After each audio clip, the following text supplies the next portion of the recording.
Assalamualaikum warahmatullahi wabarakatuh.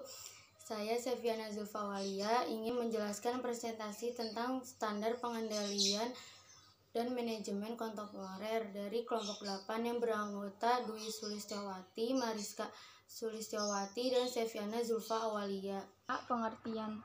Robis Coulter mengartikan pengendalian sebagai proses memantau kegiatan untuk memastikan bahwa kegiatan diselesaikan sebagaimana telah direncanakan dan proses mengoreksi setiap penyimpanan yang berarti. B. Jenis pengendalian. 1. Pengendalian pendahuluan. Pengendalian ini memastikan bahwa sebelum kegiatan dimulai, maka sumber daya manusia, bahan dan media yang diperlakukan sudah dianggarkan. 2. Pengendalian bersama. Memantau operasi yang berjalan hanya untuk memastikan bahwa berbagai tujuan tengah direalisasikan. 3. Pengendalian umpan balik. Biasanya berfokus pada hasil akhir sebagai perbaikan berbagai tindakan masa depan. Metode umpan balik yang dipakai dalam bisnis meliputi analisa laporan keuangan, analisa biaya standar, pengendalian kualitas, dan evaluasi kinerja karyawan. Elemen pengendalian. Manajer dapat memfokuskan pada standar dalam bidang fungsional untuk mengukur prestasi. Laporan keuangan. Pengendalian laporan keuangan sangat penting bagi perusahaan karena merupakan tolak ukur. 1. Keberhasilan manajemen. 2. Pertanggungjawaban manajemen. 3. Pengembangan perusahaan. 4. Penutupan perusahaan. Analisa laporan keuangan. Analisa rasio digunakan untuk membandingkan angka-angka historis perusahaan secara 1. Time series dari waktu ke waktu. 2. Perbandingan dengan perusahaan sejenis. Manajemen modern atau manajemen kontemporer. Model manajemen kontemporer.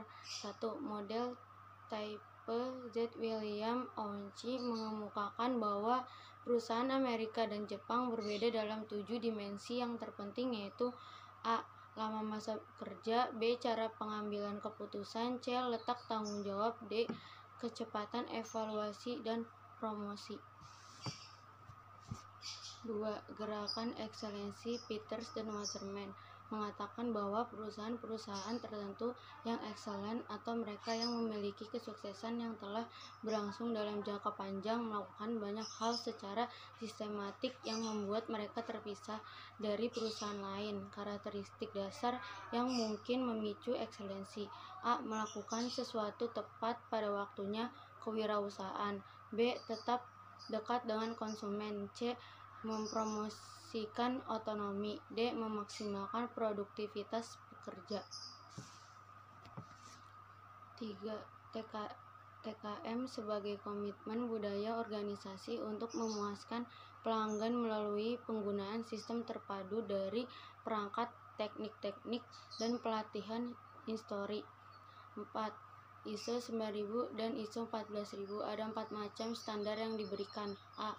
ISO 9001 melaksanakan semua aspek pabrikan atau manufacturing termasuk pengembangan dan penyerahan produk dan jasa. B. ISO 9002 melaksanakan semua fungsi pabrikan kecuali desain dan pengembangan produk dan jasa. C. ISO 9003 perusahaan non-pabrikan seperti distributor operasi pengundangan. D. ISO 14000 unsur-unsur manajemen lingkungan yang berkualitas. 5. Proses rekayasa ulang bisnis. Proses perencanaan ulang secara radikal serta memikirkan kembali proses bisnis secara fundamental untuk mencapai perbaikan secara dramatis dalam ukuran untuk kerja kontemporer seperti biaya, kualitas servis, dan kecepatan. 6. Downsizing versi restrukturasi yang menghasilkan penurunan besaran organisasi dan sering menghasilkan struktur organisasi yang lebih mendatar.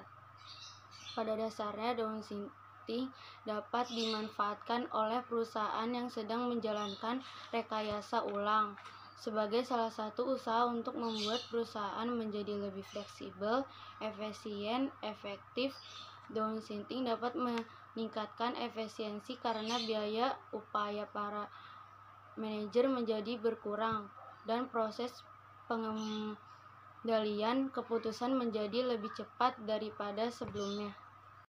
Nah, yang selanjutnya itu model manajemen yang ketujuh, yaitu organisasi jejala atau networking organization. Perusahaan harus memiliki semua fungsi utama seperti produksi, pemasaran, pengorganisasian, pengarahan, dan sebagainya agar dapat dijalankan kegiatan perusahaan. Fungsi utama organisasi itu tidak harus dimiliki sendiri, tetapi dapat dilakukan oleh perusahaan lain, yaitu atas dasar kontrak. Kemudian ada model manajemen yang ke-8, yaitu Kaizen, yang artinya sebagian upaya yang dilakukan untuk memperbaiki secara terus-menerus semua bidang dalam perusahaan. Jadi contohnya itu seperti perusahaan hari ini lebih baik daripada hari kemarin, berarti perusahaan itu mendapat keuntungan atau memperbaiki perusahaan. Tapi apabila perusahaan itu hari ini lebih buruk daripada hari kemarin, berarti perusahaan itu mendapat kerugian atau memperburuk perusahaan. Sama juga dengan perusahaan hari ini sama dengan hari kemarin, berarti dia nggak ada perkembangan apa-apa kan, dia memperburuk atau merugikan perusahaan. Terus kemudian yang ke-9 itu ada just in time atau JIT, yaitu model ini menunjukkan bahwa konsep manajemen biaya atau cost management konsep, tapi sejak sekarang itu udah ketinggalan zaman, jadi harus perlu dirubah. Kemudian yang selanjutnya itu ada ABC konsep, yaitu salah satu model yang dianggap revolusioner dan populer, khususnya di bidang cost accounting atau persisnya manajemen accounting.